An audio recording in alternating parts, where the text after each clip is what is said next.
All right, joining me live, Cabinet Secretary, Assistant Science and Technology Minister Andrew Charlton. Thanks for your time. Pleasure. What happened to the soft landing?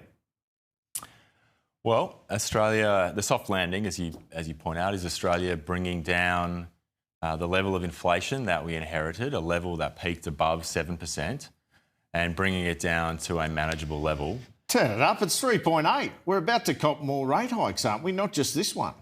Well, you asked me about the soft landing, and let me say this. Australia brought down inflation from above 7% to the level it is today, which is nearly a halving of the rate of inflation. And now it's going back up. And we did it in a way which did not generate a recession. Now, you go back to 2022 and you look at all of the countries... So far. Sure. You look at all of the countries that were trying to bring down inflation from that level to this level, many of them went through a recession. Japan, the United Kingdom, New Zealand, Finland, Iceland, all of these countries had a recession to bring down inflation, and Australia, so far, has not had a recession. So when you ask about the soft landing, that is part of the soft landing. What's the reason it's gone back up now? Well, inflation's gone up for a range of factors that the RBA has outlined. One of the large factors in the last quarter has been the coming off of the government's energy rebates. Another one is significant price pressures in areas like domestic travel, which is up 9.5%. But hang on, just the rebates, that was a masking measure in effect, wasn't it, that Jim Chalmers put in place?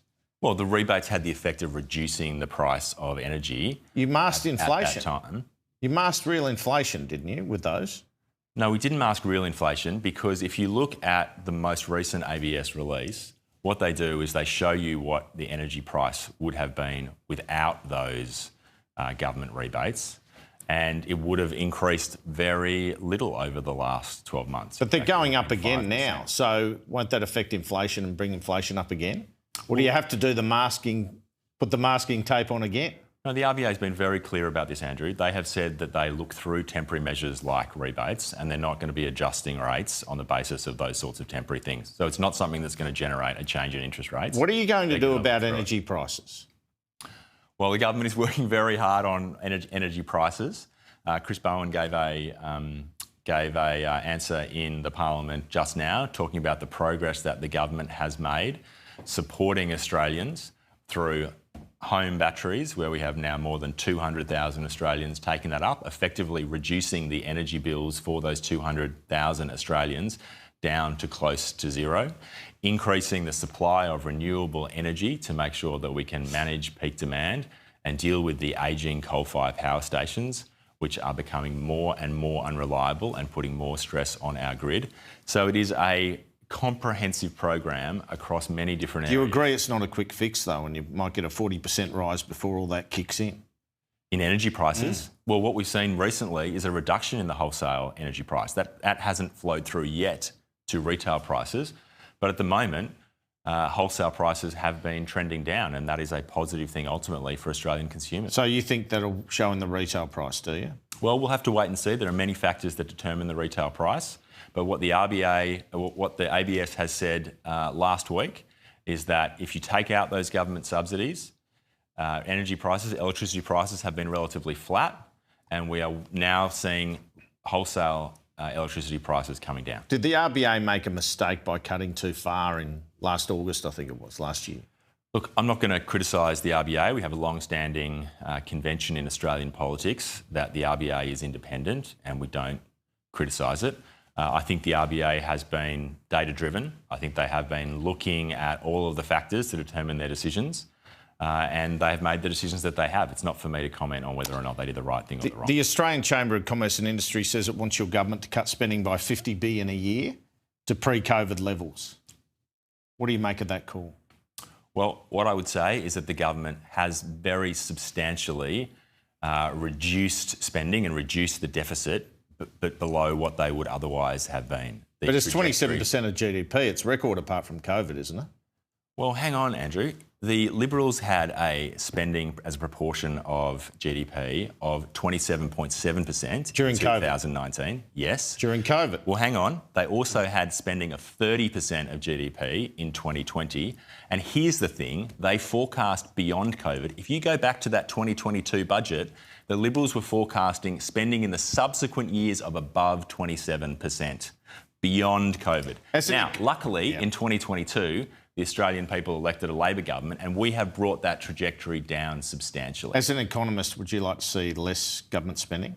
Well, Jim Chalmers has said consistently that we have more work to do on the budget. We have made enormous progress to bring spending down from where it was under the Liberals, the biggest turnaround in the budget's history.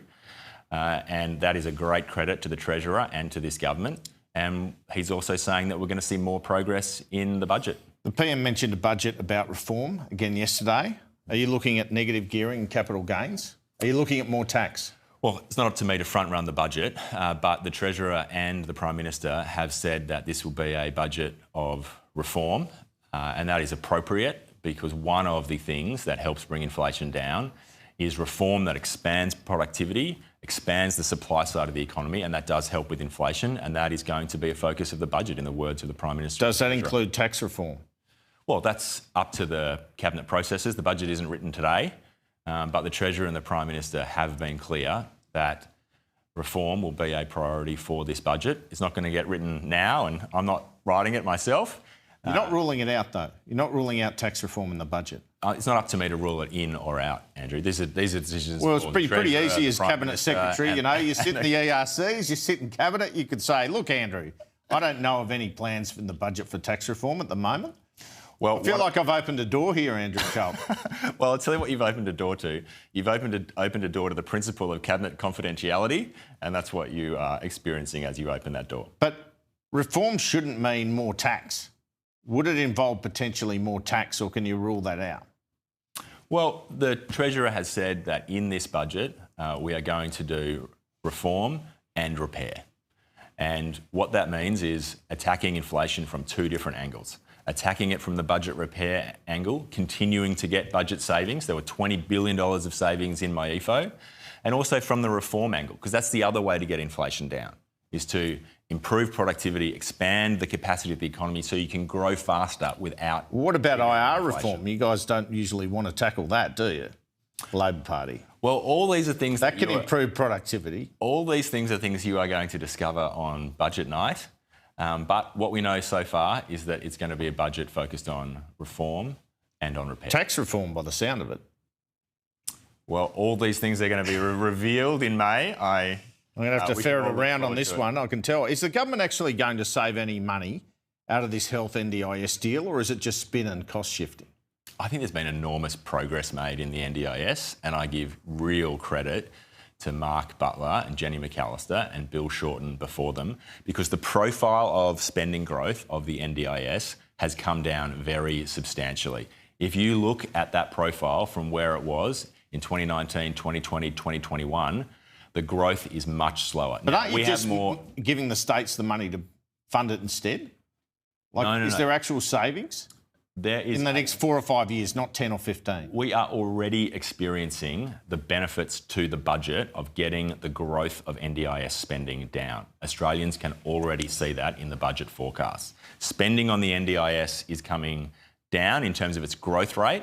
It has further to go. We want it to be growing even more sustainably than it is, but the progress is undeniable. I wanted to ask about the coalition split. What did you make of it today? What do you make of the rise of One Nation as well?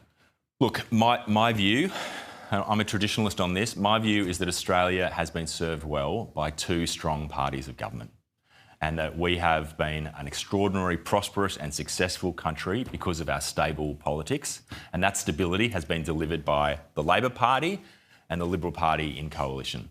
So I get absolutely no pleasure out of the disarray that I see on the other side of the chamber, which we witnessed today in question time. I want to see two strong parties providing stable government to Australia. Do you think they'll change? Unfortunately, we don't see that today. Do you think Libs will change leader? Is that what you're anticipating? Look, that is a matter for the Liberal Party, but the truth for them is it is not Susan Lay's fault, and Angus Taylor is not promising to do anything different to Susan Lee. So they can change leader as much as they like, but the fundamental problem they have is a policy problem and not being in step with the Australian people. There seems a clear view in the community immigration needs to be slowed, but can't that increase inflation? That, if you slow immigration because of the labour shortage? Well, the government has been bringing down migration very substantially from the post-COVID peak, and it continues to come down. The government is very focused on making sure that we get those migration numbers down, as we said we would do, and we are making good progress in that. The impact of migration on inflation operates through a number of channels. You are right. If that results in labour shortages, that can lead to wage inflation. But you also reduce some demand from the economy, fewer people out there spending money. So the impact of migration on inflation is certainly not one way, and it can have multiple impacts. What are you expecting from the Isaac Herzog visit? Any trouble? Look, the Israeli president? Look, the government has said that we are welcoming Isaac Herzog. He is coming here.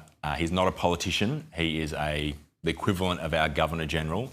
He is coming here because there are many people in Australia, in the Jewish community, who are grieving, and he is coming to support their grief.